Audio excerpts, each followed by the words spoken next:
Hello, everybody, and welcome to Cinema Savvy. It's myself, George, and today I bring you a very short review on the new documentary film, The Sparks Brothers, directed by Edgar Wright. For those that obviously don't know, this is on the music duo The Sparks Brothers, a band I'm not familiar with, which I'm going to get into it, which is a really interesting place to actually take this documentary forward, because I think there's going to be a very interesting conversation about Edgar Wright in this. However, before I sort of get into that and leading into the film and giving my thoughts on it, I'm going to quickly plug our social medias from where you can find us if you're new to our channel. Of course, it's lovely to be back at the cinema with a new review. Obviously, we've had a fair few already this year. We've got a fair few upcoming ones. So if you're new to the channel, if you like what you see, or you've been watching some of our other stuff but don't follow us on our social medias, then they're just going to scroll across along the bottom of the screen now. We've got Facebook, Cinema Savvy, Twitter at cinema_savvy, letterboxd.com/cinema savvy, and we have a link to the TeePublic store in the description below. But as I said, we are here talking the Sparks Brothers. Now, this is obviously going to go up. This is pre-recorded, but I want you guys at home to comment below your thoughts on them. If you're familiar with their music, if you're not, if you've seen this documentary or you're looking forward to seeing it. Obviously, with documentaries, it's very much factually based. So, I can't sit here and say I'm not going to talk about spoilers. I'm talking about the story, what we get on screen. So, this is one that's going to be very interesting, especially with the sort of cult following they have.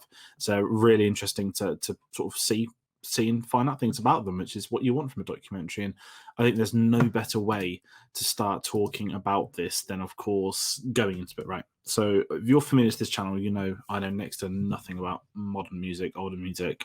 The bands I like and know, I like and know, but it's not an industry I've gone out of my way to learn, if that makes sense. That very much a lot of the music I listen to is the sort of things that I see and hear in films, or it's obviously film soundtracks or bands I've grown up with. So my music knowledge is very much limited. And when this film was announced, I was like, I don't really know anything about the music, but I recognise that guy with the Hitler moustache, which is a big running joke with it. I think a few people would have seen the Top of the Pops video, and I knew, of course, that song, which is obviously one of the biggest ones that they've had and they cover in the film. So I think heading into it, knowing one song from a band is very not hard to go into a documentary with, but it's very much a tough sort of like, hey, not what am I doing here, but what can I learn about them? What do I not know? And I think a big talking point attraction to this film for me personally was Edgar Wright as well. That, of course, he's a director that I enjoy a lot of his films. You're going to get a solid film with him at the helm.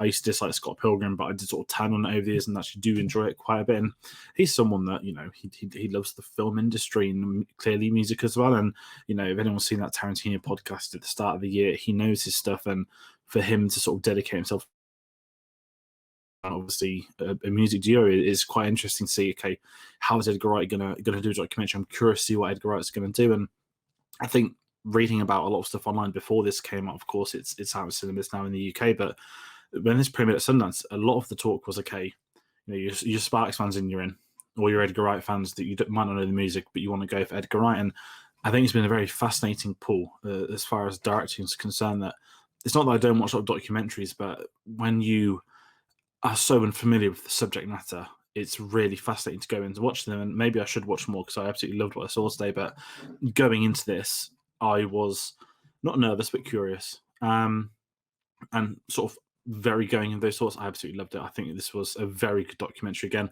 I haven't seen enough to sit there and say, this is up there or that and that. Of course, Senna's one of my favorite films, but a lot of that's because of how much I love F1 and know F1. So I adored this. I went with my dad, who does know a couple of the songs, who does know about the band. So it was really interesting to sort of see it with him, discuss it with him after, who obviously, he knows some of the stuff. And it's really interesting seeing the different age groups in the cinema as well. Again, one of the perks being back at those big screens. And I think there's no other way to start than is obviously talking about the two brothers. For those who aren't familiar, this is, of course, Ron and Russell Mael.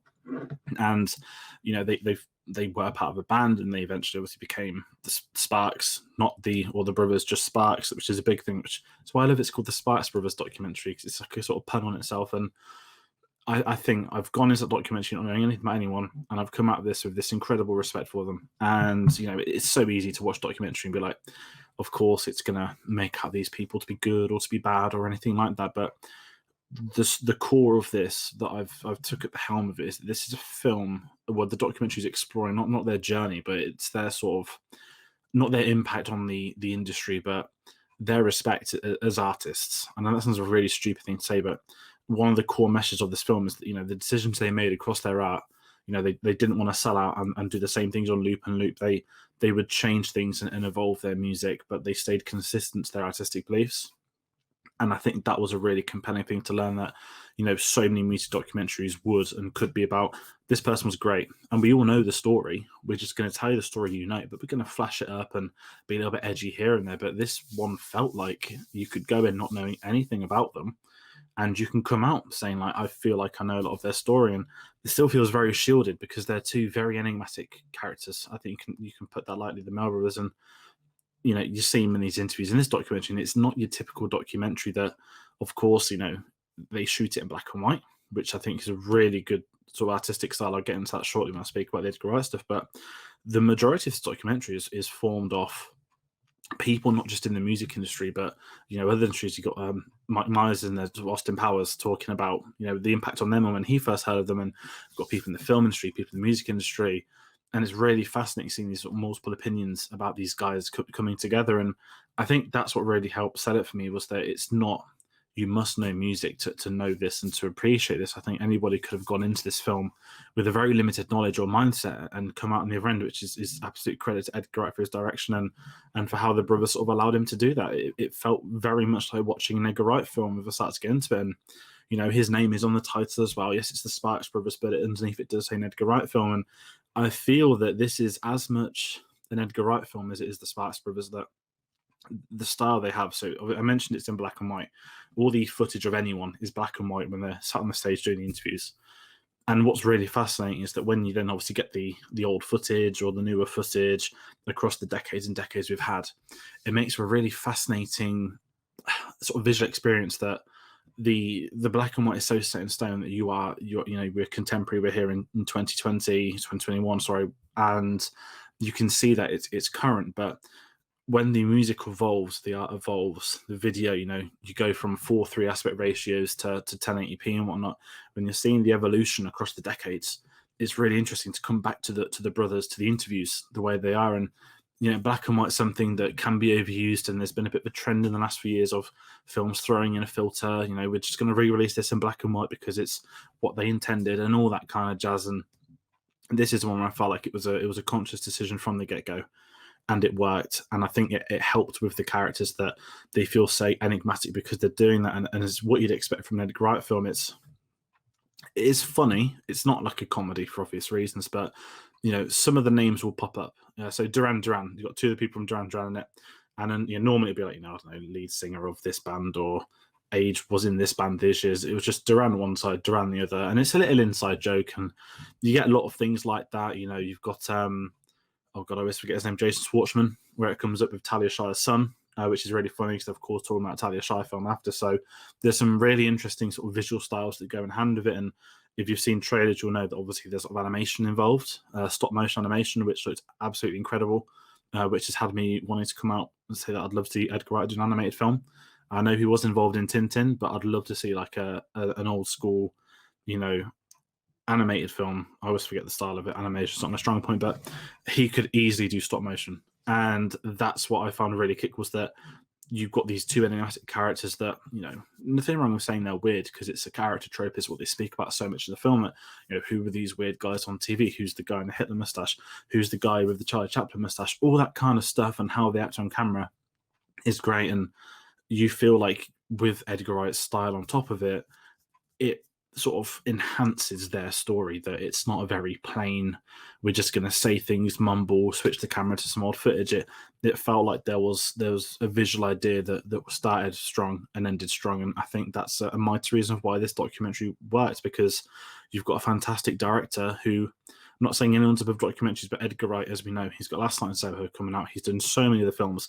He could probably walk into a lot of top jobs, and he wanted to do a documentary on these two. And it's a really interesting perspective from him to choose to do that. And I'd be very curious to see if he ever wanted to do other ones for not necessarily bands, but any filmmakers or stuff like that, because he's one of the most interesting directors. And as anyone, you know, based in the UK always says, he kind of is that young sort of British filmmaker that, I know he's not really young anymore. He's been around for quite a while, but it always still feels like he's the young fan that's made it to that filmmaker status and got nothing but respect for him. So I wanted to mention that.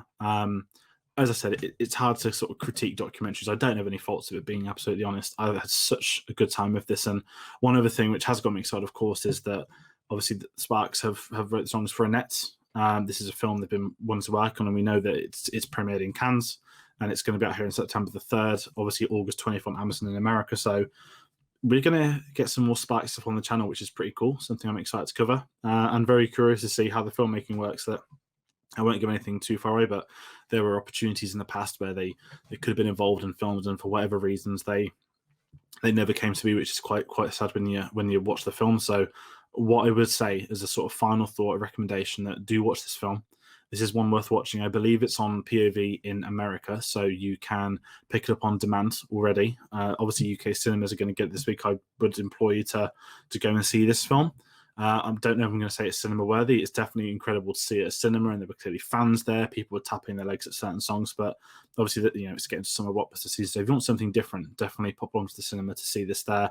If not, I'd be picking up the Blu-ray for this because I had a really fun time watching this. And if you're wanting to learn more about an industry and sort of the impact two people have had on that with very different backgrounds to others, 100% recommend it for that. I want to read up quite a bit on them now, and I want to listen to some of their albums, which is quite rare for me. So that's probably the best recommendation I can give it, that you've got someone that's not into music wanting to actively find out more music things. So I'm going to leave that there. That's going to wrap up my very short review on the Sparks Brothers documentary, but I want to hear from you guys below.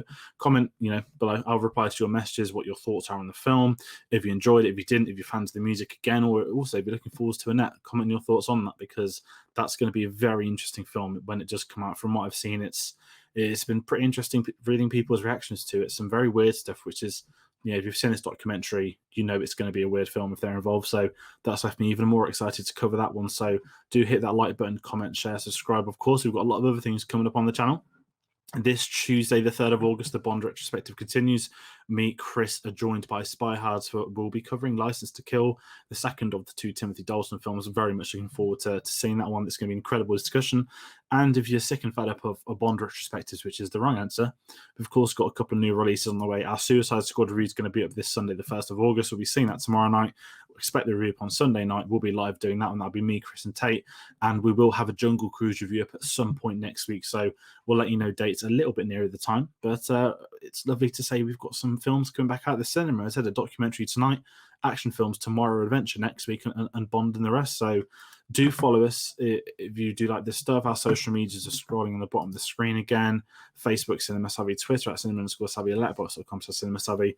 And I want to thank everybody for watching, and we'll be sure to join you on the next one. Thanks for watching.